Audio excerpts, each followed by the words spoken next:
എന്താ ഈ നെറ്റിപ്പട്ടത്തിന്റെ മുന്നിൽ നിൽക്കണം എന്നുള്ളതല്ലേ? എന്റെ ഒരു സുഹൃത്ത് ഉണ്ടാക്കിയിട്ടുള്ള നെറ്റിപ്പട്ടമാണ് കേട്ടോ. അതിന്റെ ഡീറ്റെയിൽസ് ഒന്ന് കാണിക്കാന്ന് പറഞ്ഞിട്ടാണ്. അടിപൊളിയായിട്ടില്ലേ വലിയൊരു നെറ്റിപ്പട്ടം. വരൂ, ഇവരാണ് അത് നിർമ്മിച്ചിട്ടുള്ളത്, ദിവ്യ ക്രാഫ്റ്റ് വേൾഡ്. ഇതേ വലിയൊരു സംഭവമാണ്. ഇത് ആനയ്ക്ക് വെക്കുന്ന നെറ്റിപ്പട്ടാണോ അതോ അതിനേക്കാൾ കുറച്ച് ചെറുതാണ് തോന്നുന്നു അല്ലേ? ഇത് ആനയ്ക്ക് വെക്കുന്ന നെറ്റിപ്പട്ടല്ല, നമ്മൾ വീടിന് അലങ്കാരത്തിന് വേണ്ടി വെക്കുന്നതാണ്. പക്ഷെ നമ്മൾ ആനയ്ക്ക് വെക്കുന്ന നെറ്റിപ്പട്ടത്തിന്റെ അതേ മോഡലിൽ നമ്മൾ ഉണ്ടാക്കിയതാണ്.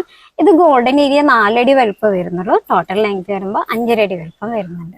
5.5 അടി വലുപ്പം ഇത് അടക്കം അല്ലെ? ഇതുവരെ താഴത്തെ കുഞ്ചലടക്കം 5.5 അടിയാണ് വരുന്നത്. പക്ഷെ എല്ലാ വീട്ടിലേക്കും ഇത്ര വലിയ ഒരു ഫ്രെയിം വെക്കാൻ പറ്റില്ലല്ലോ. ഇല്ല, നമ്മളത് കസ്റ്റമൈസ്ഡ് ആയിട്ട് ചെയ്തു കൊടുക്കും. ഓരോ വീടിന്റെയും വെക്കാൻ ഉദ്ദേശിക്കുന്ന വാളിന്റെ വലുപ്പം അനുസരിച്ച് 1.5 അടി തൊട്ട് 6 അടി വരെയുള്ള സൈസുകളിൽ നമ്മൾ ചെയ്തു കൊടുക്കുന്നുണ്ട്. ഈ നെറ്റിപ്പട്ട അലങ്കാരത്തിന് വെക്കുന്നതിനൊപ്പം തന്നെ അത് വെച്ച് കഴിഞ്ഞാൽ എന്തൊക്കെയോ ഗുണങ്ങളുണ്ട് എന്നൊരു അങ്ങനെ കിട്ടുന്നത് എന്തായിരുന്നു? ഇത് നമ്മളെ ഹിന്ദു ആചാരപ്രകാരം ഇതിൽ വെക്കുന്നത് എല്ലാം തന്നെ നമ്മൾ ദൈവങ്ങളുടെ പ്രതീകമായിട്ടാണ് വരുന്നത്. ഇതിൽ മൂലഗണപതി തൊട്ട് സ്റ്റാർട്ട് ചെയ്യുന്നുണ്ട്. മൂലഗണപതി, അതേമാതിരി ത്രിമൂർത്തികള്, ലക്ഷ്മി, സരസ്വതി, പാർവതി, പഞ്ചഭൂതങ്ങള്, അഷ്ടലക്ഷ്മികള്. അതായത് ഇതൊരു യൂണിവേഴ്സ് ആയിട്ടാണ് കണക്കാക്കുന്നത്. അപ്പൊ ഒരു ഐശ്വര്യത്തിന്റെ പ്രതീകമായിട്ട് തന്നെയാണ് നമ്മൾ വീടുകളിലും വെക്കുന്നത്. ഇതിന്റെ കൂടെ വേറെന്താ വെക്കാറ്? ഇതിന്റെ കൂടെ നമ്മൾ ആലവട്ടം കൂടി, അതെ, ആലവട്ടം കൂടി വെക്കുന്നുണ്ട്.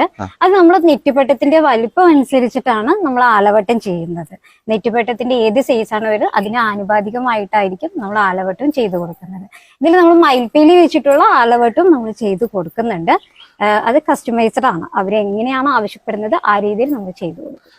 ദിവ്യ ക്രാഫ്റ്റ് വേൾഡ് പാലക്കാട് ജില്ലയിലെ പാർലയിലാണ് ഉള്ളത്. ഈ നെറ്റിപ്പട്ടത്തിനൊപ്പം തന്നെ ആലവട്ടം, അതുപോലെ തന്നെ കതിർക്കുടം, അങ്ങനെ കുറെ സംഭവങ്ങൾ ഇവർ ചെയ്യുന്നുണ്ട്. ഈ നമ്പറിൽ കോൺടാക്ട് ചെയ്ത് കഴിഞ്ഞാൽ ഇവർ നിങ്ങൾക്ക് അതിന്റെ എല്ലാത്തിന്റെയും ഫോട്ടോസും കാര്യങ്ങളെല്ലാം വാട്സാപ്പിലൂടെ നിങ്ങൾക്ക് അയച്ചു തരും. ഇത് എങ്ങനെയാണ് ഡെലിവറി എങ്ങനെ വരുന്നത്? ലോകം എല്ലാവിടേക്കും കൊടുക്കുമോ? നമ്മൾ എല്ലാവിടേക്കും കൊടുക്കുന്നുണ്ട്.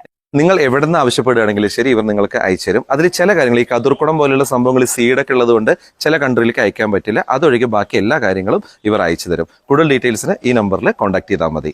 അതെ, വിളിച്ചോളൂ. വിളിച്ചിട്ട് കിട്ടിയില്ലെങ്കിൽ വാട്സപ്പ് ചെയ്താലും മതി. Okay, thank you.